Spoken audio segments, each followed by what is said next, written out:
Hello friends, welcome to my YouTube channel online website. दोस्तों, आज मैं बात कर रहे हैं जीके न्यूज़ में हिंदी की, और अब बात कर रहे हैं छायावाद युग की। छायावाद युग 1918 से 1936 ईस्वी। उसके बाद साहित्यिक खड़ी बोली हिंदी के विकास में छायावाद युग का योगदान महत्वपूर्ण है। प्रसाद, पंत, निराला, महादेवी वर्मा और राम कुमार वर्मा आदि ने इसमें महती योगदान दिया। इनकी रचनाओं को देखते हुए यह कोई नहीं कह सकता कि खड़ी बोली सूक्ष्म भावों का अभिव्यक्त करने में ब्रजभाषा से कम समर्थ है। हिंदी में अनेक भाषीय गुणों का समावेश हुआ। अभिव्यंजना की विविधता, विभवों की लक्षणता, रासमतक, ललित छायावाद युग की भाषा का अंतम विशेषताएं हैं। हिंदी काव्य में छायावाद युग के बाद प्रगतिवाद युग 1936 से 1946 ईस्वी में, प्रयोगवाद युग 1943 से आदि आए। इस दौर में खड़ी बोली का काव्य भाषा के रूप में उत्तरोत्तर विकास हो गया। पद के ही नहीं, गद्य के संदर्भ में भी छायावाद युग साहित्यिक खड़ी बोली के विकास का स्वर्ण युग था। कथा साहित्य, उपन्यास व कहानी में प्रेमचंद, नाटक में जयप्रकाश प्रसाद, आलोचना व मेर आचार्य रामचंद्र शुक्ल में जो भाषा शैलियों और मर्यादाएं स्थापित की, उसके अनुसरण में आज भी किया जाता रहा है।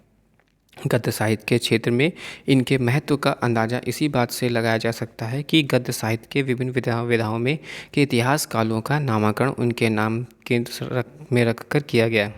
जैसे उपन्यास के इतिहास में प्रेमचंद पूर्व युग, प्रेमचंद युग, प्रेमचंदोत्तर युग। नाटक के इतिहास में प्रसाद पूर्व युग, प्रसाद युग, प्रसादोत्तर युग। आलोचना के इतिहास में शुक्लपूर्व युग, शुक्ल युग और शुक्लोत्तर युग। हिंदी के विभिन्न नाम या रूप। हिंदवी, हिंदई, जबाने हिंदी। दहलवी, मध्यकाल में मध्यादेश के हिंदवी की भाषा, जिसमें अरबी फारसी शब्दों का अभाव है। सर्वप्रथम अमीर खुसरो 1253 से 1325 ने मध्य देश की भाषा के लिए हिंदवी हिंदी शब्द का प्रयोग किया। उन्होंने देसी भाषा हिंदवी हिंदी के प्रचार प्रसार के लिए एक फारसी हिंदी कोश खालिक बारी की रचना की, जिसमें हिंदवी का शब्द 30 बार, हिंदी शब्द 5 बार देसी भाषा के लिए प्रयुक्त हुआ। भाषा भाका। विद्यापति, कबीर, तुलसीदास, केशवदास आदि ने भाषा शब्द का प्रयोग हिंदी के लिए किया। 19वीं सदी के आरंभ तक इस भाषा का प्रयोग होता रहा। फोर्ट विलियम कॉलेज में संयुक्त हिंदी अध्यापकों की भाषा मुंशी के नाम पर अभिहित करना इसी बात का सूचक है। रेखता। मध्यकालीन व मुसलमानों में प्रचलित अरबी फारसी शब्दों की मिश्रित कविता की भाषा, जैसे मीर गालिब की रचनाएं।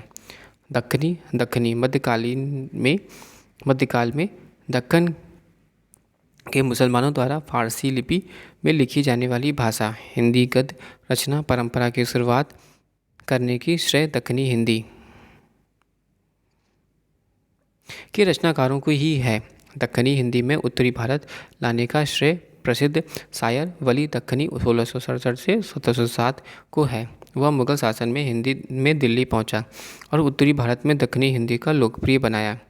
खड़ी बोली। खड़ी बोली की 3 शैलियां हैं: हिंदी, शुद्ध हिंदी, उच्च हिंदी, नागरी हिंदी। आर्य भाषा नागरी लिपि में लिखित संस्कृत बहुल खड़ी बोली, जैसे जयशंकर प्रसाद की रचनाएं।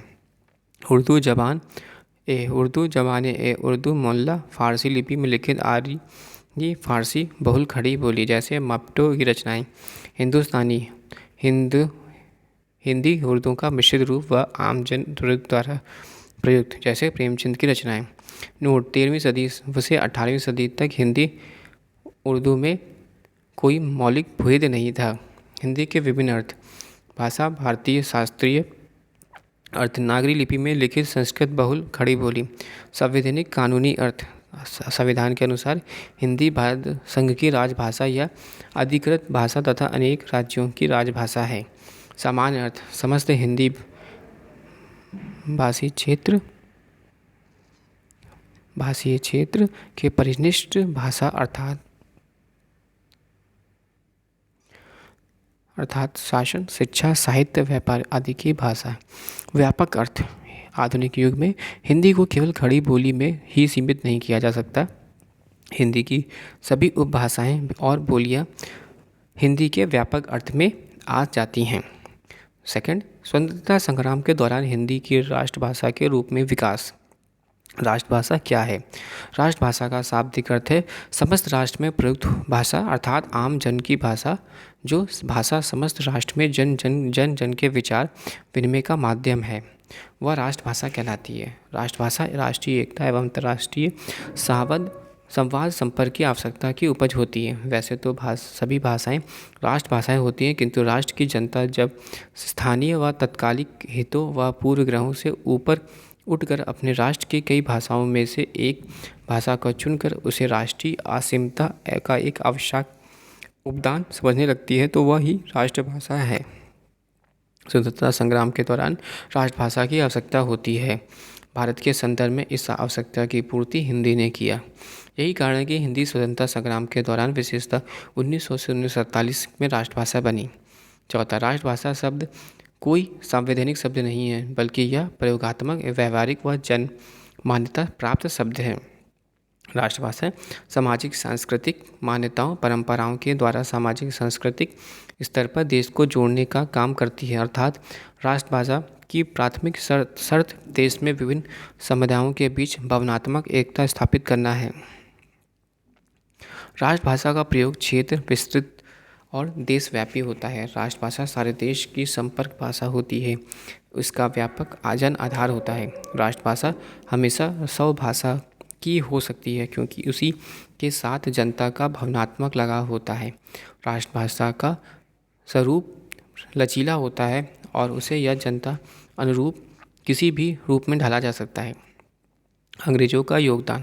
राष्ट्रभाषा सारे देश की संपर्क भाषा होती है और हिंदी दीर्घकाल से सारे देश में जन जन के पारस्परिक संपर्क बाकी भाषा रही। यह केवल उत्तर भारत की भाषा नहीं है, बल्कि दक्षिण भारत के आचार्यों वल्लभाचार्य, रामानुजन आदि ने इसी भाषा के माध्यम से अपने मतों का प्रचार किया है। हिंदी भाषी राज्यों में भक्त संत कवियों जैसे असम के शंकरदेव, महाराष्ट्र के ज्ञानेश्वर व नामदेव, गुजरात के नरसिंह मेहता, बंगाल के चैतन्य आदि ने इसी भाषा में अपने धर्म और साहित्य का माध्यम बनवाया था। यही कारण था कि जब जनता और सरकार के बीच संवाद स्थापना के क्रम में फारसी या अंग्रेजी के माध्यम में दिक्कतें पेश आई, तो कंपनी सरकार ने फोर्ट विलियम कॉलेज में हिंदुस्तानी विभाग खोल गए अधिकारियों को हिंदी सिखाने की व्यवस्था की। यहाँ से हिंदी पढ़े हुए अधिकारियों ने विभिन्न क्षेत्रों में उसका प्रत्यक्ष लाभ देखकर मुक्त कंठ से हिंदी को सराहा। C.T. मेटकाफ ने 1806 ईस्वी में अपने शिक्षा गुरु जॉन गिलक्राइस्ट को लिखा, भारत के जिस भाग में मुझे काम करना पड़ा, कलकत्ता से लेकर लाहौर तक, कामयू से पहाड़ों लेकर नर्मदा तक, मैंने उस भाषा का आम व्यवहार देखा। उसकी शिक्षा आपको मुझे दी है। मैं कन्याकुमारी से कश्मीर तक या जावा से सिंधु तक विश्वास यात्रा करने की हिम्मत कर सकता हूँ कि मुझे हर जगह ऐसे लोग मिल जाएंगे जो हिंदुस्तानी बोल लेते हैं। टॉमस रोबक ने 1807 में लिखा, जैसे इंग्लैंड जाने वाले को लैटिन, सेक्शन या फ्रेंच के आधे बदले अंग्रेजी सीखनी चाहिए, वैसे ही भारत आने वाले को अरबी, फारसी या संस्कृत के बदले हिंदुस्तानी सीखनी चाहिए। विलियम कैरी ने 1816 में लिखा, हिंदी किसी एक प्रदेश की भाषा नहीं, बल्कि देश की सर्वत्र बोलने जाने वाली भाषा है। S.T. कोल बुक ने लिखा, जिस भाषा का व्यवहार भारत के प्रत्येक प्रांत के लोग रहते हैं, ये जो पढ़े लिखे तथा अनपढ़ दोनों की साधारण बोलचाल की भाषा है, जिसको प्रत्येक गांव में थोड़े बहुत लोग अवश्य समझ लेते हैं, उसी को यथार्थ नाम हिंदी है। जॉर्ज ग्रियर्सन ने हिंदी का आम बोलचाल की महाभाषा यानी ग्रेट लिंगा फ्रेंचा कहा।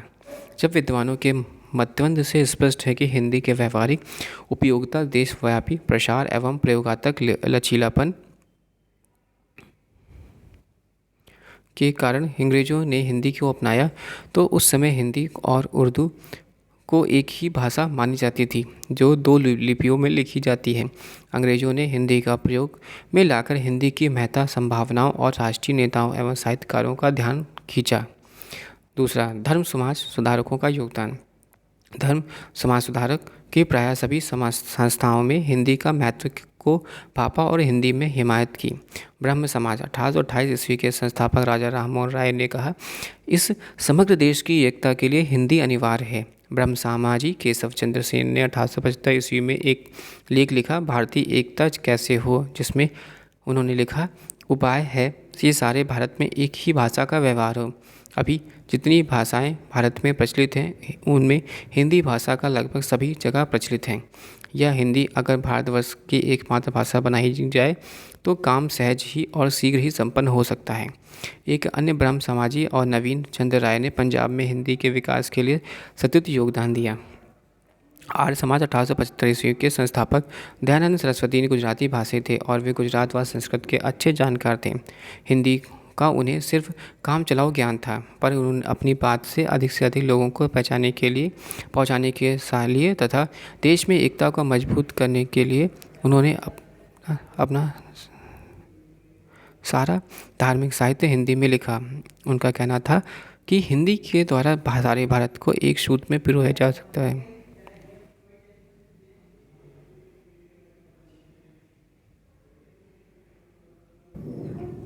पढ़ाया जा सकता है। वे इस आर्य भाषा का सर्वसंपन्न देशोन्नति मुख्य आधार मानते थे। उन्होंने हिंदी के प्रयोग को राष्ट्रीय स्वरूप प्रदान किया। वे कहते थे कि मेरी आंखें उस दिन तक देखना चाहती है जब कश्मीर से कन्याकुमारी तक सब भारत एक ही भाषा समझने व बोलने लग जाएं। अरविंद दर्शन के प्रणेता अरविंद घोष की सलाह थी कि लोग अपनी मातृभाषा की रक्षा करते हुए सामान्य भाषा के रूप में हिंदी को ग्रहण करें। थियोसॉफिकल सोसाइटी 1875 ईस्वी के संचालिका एनी बेसेंट ने कहा, भारतवर्ष के विभिन्न भागों में जो अनेक देशी भाषाएं बोली जाती हैं उनमें से एक भाषा ऐसी है जिसमें शेष सब भाषाओं की अपेक्षा एक भारी विशेषता है। वह उसका प्रचार करके सबसे अधिक है। यह भाषा हिंदी है। हिंदी जानने वालों और हिंदी संपूर्ण भारतवर्ष में यात्रा कर सकता है और उसे हर जगह हिंदी बोलने वाले मिल सकते हैं। भारत के सभी स्कूलों में हिंदी की शिक्षा अनिवार्य करनी चाहिए। उपयोग धार्मिक सामाजिक संस्कृताओं के अतिरिक्त प्रार्थना समाज स्थापना 1867 ईस्वी में संस्थापक आत्मरंगा पांडुरंगे सनातन धर्म सभा स्थापना 1895 संस्थापक पंडित दीनदयाल शर्मा रामकृष्ण मिशन स्थापना 1897 ईस्वी संस्थापक विवेकानंद आदि ने हिंदी में ही प्रचार में योग किया।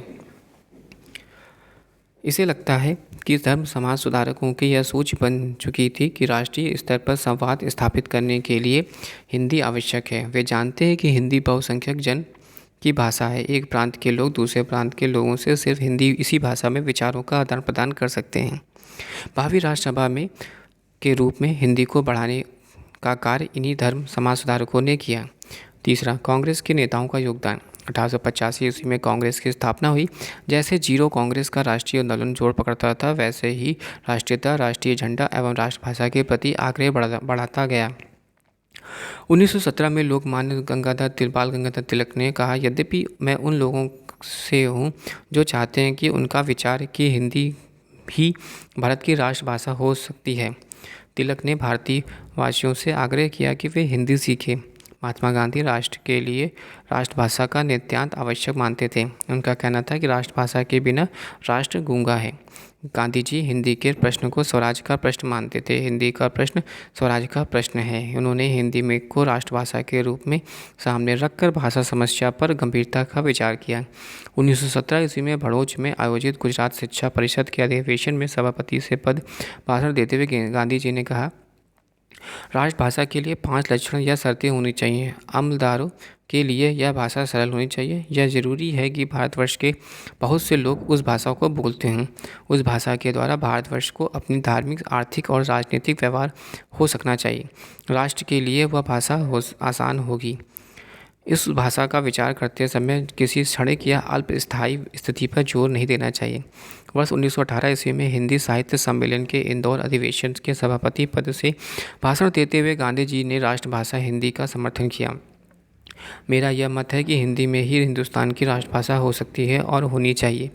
इसी अधिवेशन में यह प्रस्ताव पारित किया गया कि प्रतिवर्ष 6 दक्षिण भारतीय युवक हिंदी सीखने का प्रयोग भेजे जाएं और 6 उत्तर भारतीय युवक को दक्षिणी भाषा सीखने तथा हिंदी का प्रचार करने के लिए दक्षिण भारत में भेजा जाए। इंदौर सम्मेलन के बाद उन्होंने हिंदी के कार्य को राष्ट्रीय व्रत बनाया। दक्षिण में प्रथम हिंदी प्रचारक का रूप में गांधी जी ने सबसे छोटे पुत्र देवदास गांधी को दक्षिण में मद्रास भेजा और गांधी जी की प्रेरणा से मद्रास 1927 ईस्वी में और वर्धा 1936 ईस्वी में राष्ट्रभाषा प्रचार संस्थाएं स्थापित की गई। वर्ष 1925 ईस्वी में कांग्रेस ने कानपुर अधिवेशन में गांधी जी की प्रेरणा से यह प्रस्ताव पारित किया कि कांग्रेस की महासंपत्ति और का कार्यकारिणी संपत्ति का कामकाज आमतौर पर हिंदी में चलाया जाए। इस प्रस्ताव से हिंदी आंदोलन का बड़ा बल मिला। वर्ष 1927 ईस्वी में गांधी जी ने लिखा, वास्तव में यह अंग्रेजी को बोलने वाले नेता हैं जो आम जनता में हमारा काम जल्दी आगे बढ़ने नहीं देते। वे हिंदी सीखने से इनकार करते हैं, जबकि हिंदी में द्रविड़ प्रदेश के 3 महीने के अंतर सीखी जा सकती है। वर्ष 1927 में राजगोपालाचारी ने दक्षिण वालों को हिंदी सीखने की सलाह दी और कहा कि हिंदी भारत की राजभाषा है तो यही जनतंत्रात्मक भारत में राजभाषा होगी। वर्ष 1928 में प्रस्तुत नेहरू रिपोर्ट में भाषा संबंधी सिफारिश को कहा गया कि देवनागरी अथवा फारसी में लिखी जाने वाली हिंदुस्तानी भारत की राजभाषा होगी, परंतु कुछ समय के लिए अंग्रेजी का उपयोग जारी रहेगा। सिवाय देवनागरी या फारसी की जगह देवनागरी तथा हिंदुस्तानी की जगह हिंदी रख देने के स्वतंत्र भारत का संविधान में इसी बात का अपना लिया गया। वर्ष 1929 में सुभाष चंद्र बोस ने कहा कि प्रांतीय ईर्ष्या देश को दूर करने में जितनी सहायता इसी हिंदी प्रचार से मिलेगी उतनी ही दूसरी किसी चीज़ से नहीं मिल सकती। अपने प्रांतीय भाषाओं के पर भरपूर उन्नति कीजिए, उसमें कोई बाधा नहीं डालना चाहता है और ना ही हम किसी बाधा का सहन कर सकते हैं, पर सारे प्रांतों को सार्वजनिक भाषा का पद हिंदी या हिंदुस्तान को ही मिला। 1931 में गांधी जी ने लिखा, यदि स्वराज्य अंग्रेजी पढ़े भारतीय वासियों का है और उन्होंने कहा करने के लिए जो संपर्क भाषा अवश्य अंग्रेजी होगी। यदि वह करोड़ों भूखे लोगों को, करोड़ों निरक्षर लोगों को और निरक्षर स्त्रियों और सताए हुए अछूतों के लिए जो संपर्क भाषा केवल हिंदी ही हो सकती है। गांधी जी जनता की बात जनता के भाषा में करने में पक्षधर थे। वर्ष 1936 ईस्वी में गांधी जी ने कहा, अगर हिंदुस्तान को सचमुच आगे बढ़ना है तो चाहे कोई माने या न माने राष्ट्रभाषा तो हिंदी ही बन सकती है, क्योंकि जो स्थान हिंदी को प्राप्त है वह किसी भी भाषा को नहीं मिल सकता है। 1937 ईस्वी में देश के कुछ राज्यों में कांग्रेस मंत्रिमंडल गठित हुआ। इन राज्यों में हिंदी की पढ़ाई को प्रोत्साहित करने का संकल्प लिया गया। जैसे जैसे स्वतंत्रता संग्राम तीव्रतर होता गया वैसे वैसे हिंदी को राष्ट्रभाषा बनाने का आंदोलन जोर पकड़ता गया। 20वीं सदी के चौथे दशक में हिंदी राष्ट्रभाषा के रूप में आम सहमति प्राप्त कर चुका थी। वर्ष 1942 से 45 तक समय ऐसा था जब देश की स्वतंत्र लहरें सबसे अधिक तीव्र थी। तब राष्ट्रभाषा के ओतप्रोत अपनी उतनी रचनाएं हिंदी में लिखी थी, उतनी ही शायद किसी और भाषा के इतने व्यापक रूप में कभी नहीं लिखी गई। राष्ट्रभाषा के प्रचार के साथ साथ राष्ट्रीय एक के प्रबल हो जाने पर अंग्रेजों को भारत छोड़ना पड़ा। राष्ट्रभाषा आंदोलन हिंदी आंदोलन से संबंधित धार्मिक सामाजिक संस्थाएं। नाम, मुख्यालय, स्थापना, संस्थापक ब्रह्म समाज, मुख्यालय कलकत्ता, स्थापना 1828 में राजा राम मोहन राय। प्रार्थना समाज मुंबई 1867 में आत्मरंगा पांडुरंग। आर्य समाज मुंबई 1875 में दयानंद सरस्वती। थियोसोफिकल अंडरयार्ड 1882 में colonel H.S. Alka. Society Madras एवं मैडम वॉल्फ्स्की। सनातन धर्म वाराणसी में 1895 में पंडित दीनदयाल शर्मा। रामकृष्ण मिशन बेलूरू में 1897 में विवेकानंद। नागरी प्राचीनी भाषा मुख्यालय काशी। संबंधित संस्थाएं नाम 1893 ईस्वी में। संस्थापक श्याम सुंदर दास, रामनारायण मिश्र व शिव कुमार सिंह। हिंदी साहित्य सम्मेलन प्रयाग 1910 में प्रथम सभापति मदन मोहन मालवीय। गुजरात विद्यापीठ अहमदाबाद में 1920। बिहार विद्यापीठ और पटना 1921। हिंदुस्तान एकेडमी इलाहाबाद में 1927। दक्षिण भारत हिंदी प्रचार मद्रास सभा 1927 मद्रास में। हिंदी विद्यापीठ देवघर 1929 में। राष्ट्रभाषा विचार प्रचार परिषद समिति वर्धा 1936 में। महाराष्ट्र राजभाषा सभा पुणे 1837 में। बम्बई हिंदी विद्यापीठ बम्बई 1938 में। असम राष्ट्रभाषा प्रचार गुवाहाटी में 1938 में। बिहार राष्ट्रभाषा परिषद पटना 1951 में। अखिल भारतीय हिंदू संस्था नई दिल्ली 1964 में। नागरी लिपि परिषद नई दिल्ली 1975 ईस्वी में। दोस्तों thanks for watching and sharing. Description box में बुक का लिंक है, आप वहाँ से परचेज कर सकते हैं। दोस्तों thanks for watching and sharing.